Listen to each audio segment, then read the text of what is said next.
Bonjour les parents d'ados et bonjour les ados, je te fais une nouvelle vidéo aujourd'hui sur ton ado qui te rejette, ton ado qui te parle mal. Eh bien sache que c'est normal.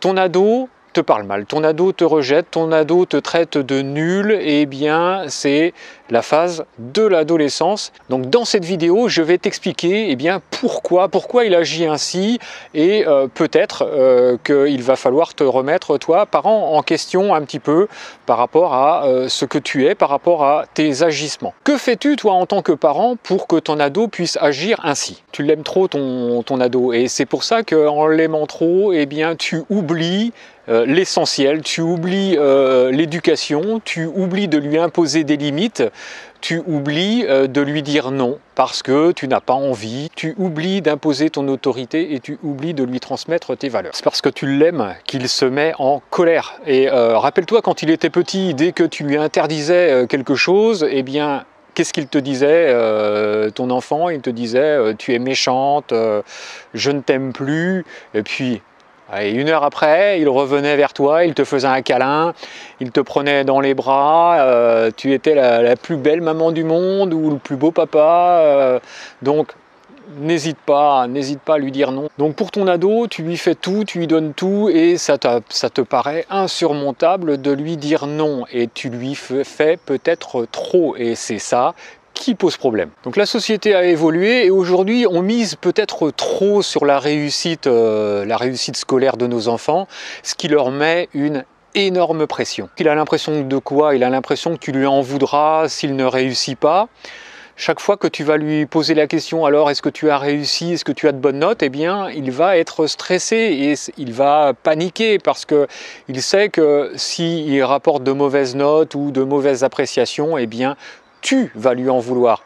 Alors que c'est son travail, c'est lui qui commet les erreurs et ça devrait être à lui, on va dire, de gérer ça. Beaucoup de jeunes ont des diplômes que ton ado pourrait envier, mais est-ce que c'est ça qui va les rendre heureux? Moi je connais beaucoup de jeunes qui ont eu des diplômes, des super diplômes et au final, eh bien, ils ont quitté leur voie pour faire autre chose. Et pourquoi ils ont voulu faire autre chose? Parce que dans ce qu'ils faisaient, ils n'étaient pas heureux. Et aujourd'hui, ce sont des personnes qui sont épanouies, ce sont des personnes qui sont heureuses de vivre et qui ont qui sont alignées avec elles-mêmes. Car auparavant, eh bien, ce qu'elles faisaient, eh bien, elles allaient au travail à contre-cœur. C'était compliqué pour elles d'aller au boulot et c'était très très dur. La deuxième cause également, c'est le phénomène de séparation. Tu as peur que ton ado s'en aille. Et là, ça crée également des tensions. Et donc beaucoup de parents ont du mal à accepter qu'un jour leur ado va partir. Et pourtant, l'adolescence, c'est la période qui permet à ton ado de se préparer pour partir du foyer, pour partir de la maison. Et toi, que fais-tu? Tu essaies de le retenir. Donc là, évidemment, ça va créer des colères. Donc ton ado, qu'est-ce qu'il va te dire? Il va te dire hey, lâche-moi un peu, laisse-moi tranquille, et voilà, et il te repousse pour te dire eh bien laisse-moi vivre et laisse-moi déployer mes ailes pour un jour m'envoler. Il faut accepter que ton ado, on va dire, te déteste, parce que s'il te déteste, ça veut dire qu'il t'aime. Donc par contre, il faut savoir lui dire non ou savoir refuser quelque chose. Ton ado a envie de sortir une énième fois et c'est pendant la période des révisions ou pendant la période des contrôles. Eh bien, si tu ne lui dis pas non, eh bien, qu'est-ce qu'il va faire? Il va se dire, on ne me dit pas non, je vais sortir, je vais faire la fête. Ce n'est pas l'encourager à réussir. Donc, il faudra par moment savoir et au bon moment lui dire non. Il faut que ce soit un non qui soit juste et lui dire pourquoi c'est un non catégorique. Ça peut être également s'il n'a pas respecté une consigne que vous aviez mis ensemble en place. Et là, eh bien, s'il n'a pas respecté cette consigne, eh bien, tu lui imposes le non. Donc bien évidemment, il va te détester et il va se mettre en colère, mais tu verras que plus tard, il te dira merci parce que, eh bien, c'était juste, c'était une réponse qui était adaptée à ce qu'il devait faire et au fait qu'il accepte ce que tu fasses. Malgré tout, aujourd'hui, beaucoup de parents ont de fausses croyances en se disant qu'ils sont des bons ou des mauvais parents par rapport à la réussite scolaire de leurs enfants.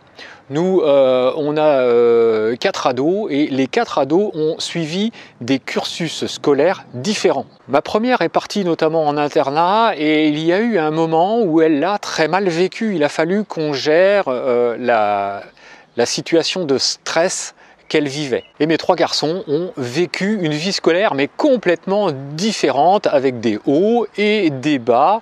Mais aujourd'hui, le principal, c'est quoi? C'est qu'ils sont tous heureux et heureux d'avoir fait ce qu'ils ont fait, heureux d'avoir commis des erreurs et heureux d'être ce qu'ils sont. Donc la règle qu'il faut retenir, c'est qu'il ne faut pas dire oui à tout, parce que si tu dis oui à tout, mais tu peux aller jusqu'où comme ça? Ça peut aller très très très loin. Il faut qu'il comprenne que tu dois lui dire non, parce que tout au long de sa vie, la vie va être difficile et il y a des choix qu'il devra faire et par moments, eh bien, il y aura des choses ou des moments qui seront inaccessibles. Donc si ton ado ne le comprend pas maintenant, eh bien ce sera difficile pour lui de le comprendre plus tard, car tu ne seras pas toujours là pour tout lui donner et tout accepter. Donc il faut que tu expliques à ton ado que tu déprimes si tu as tout. Tu déprimes s'il n'y a pas de désir, s'il n'y a pas d'extase, si tu n'as plus de rêve. Tu déprimes. Il y a une jolie phrase qui dit « La frustration mène au désir ». Et c'est ça qu'il faut, c'est une des valeurs qu'il faut lui enseigner. Mais pour lui dire tout ça, tu dois rester à ta place de parent et non pas de copain-copine avec tes ados. Parce que si tu te mets à leur même niveau, eh bien tu ne seras pas crédible et tu ne pourras pas leur imposer ce que tu dois leur transmettre. Il faut que tu lui dises également que toi, en tant qu'adulte, tu as également des contraintes. Et c'est les contraintes qui te font avancer. C'est les contraintes qui font que tu te motives tous les jours à vouloir arriver un peu plus haut et faire en sorte que ta vie soit meilleure. Donc, avec des contraintes, eh bien, tu avances et en faisant des erreurs, tu avances également car c'est grâce aux erreurs que tu t'améliores. Si ton ado te rejette, c'est normal car il t'aime et il te dira merci plus tard. Donc ton ado peut échouer et c'est pas pour ça que tu es un mauvais parent et il faut utiliser cet échec pour positiver et pour faire avancer ton jeune à être meilleur et à faire quelque chose qui lui plaira et où il aura la banane à chaque fois qu'il ira faire ce qu'il désire faire. Dire non ou frustrer son ado, c'est bon pour lui, c'est bon pour son mental, c'est bon pour sa psychologie et c'est comme ça qu'il va pouvoir avancer vers de belles choses. Bon, alors je suis en train de me faire manger par les moustiques là, j'espère que cette vidéo t'aura plu, tu t'abonnes à cette chaîne si tu ne l'as pas encore fait et je te dis à bientôt, ciao ciao!